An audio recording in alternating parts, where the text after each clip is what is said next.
जोतो को जोहार आले सागेनेम कम लाइब्रेरी क्लब आमगुड़ी आंचलिक कमिटी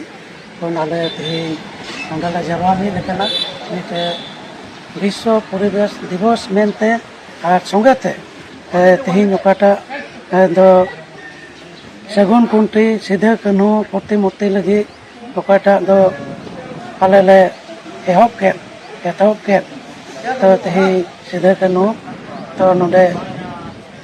आमगुड़ी टोठा रे से निया क्लब लतार रे तो नुकिन किन बिनाव कना आर नुकिन सिधे कन्हू मूर्ति दो अड़ी उसरा गे माने 30 तारीख नुकिना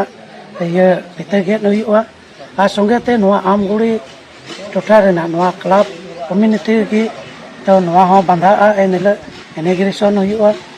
एनेले अड़ी मानवतान नोआ नितो पीटीसी रेन प्रधान कोटा दो शिव कने उनी आज गी नोडे सेलेद ले तायना आर उनिया कथा लेकातेगी तेहें नुकिन सिधे कन्हू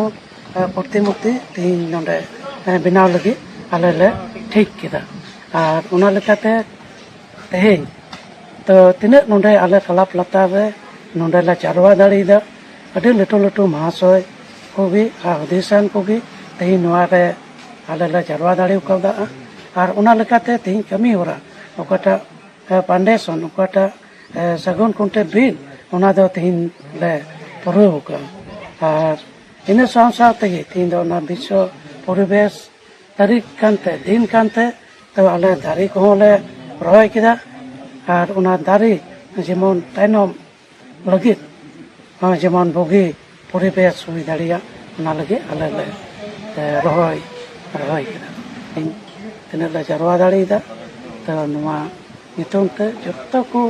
जोहार एम सलाम तो दिसम रेन राइट को ओका नेहर पे कना नियो दम ओकाटा दो कोकलाझार आर चिरांग आर उदलगुड़ी आर गोसाईगांव सब डिविजन तो ना करे 30 जून दो निया पे पुन जगह रे मनाआ आर नो 30 जून रे तो नोंडे ना ओकाटा आमगुड़ी रे ठे इकान तो आमगुड़ी रे दो निया दाराय कान रविवार हिलो आयु बेला से नोआ कमिटी बांधावा सब कमिटी नेल कमिटी तदारत कमिटी तो बांधावा अति लटू 30 जून माने रनाजत महा मनाव लगी आले नोडे ले गोटा किदा तो नियागी नोआ मीडिया से लेकाते जेमन आलेया खबर को दिसम हर को बाटाय।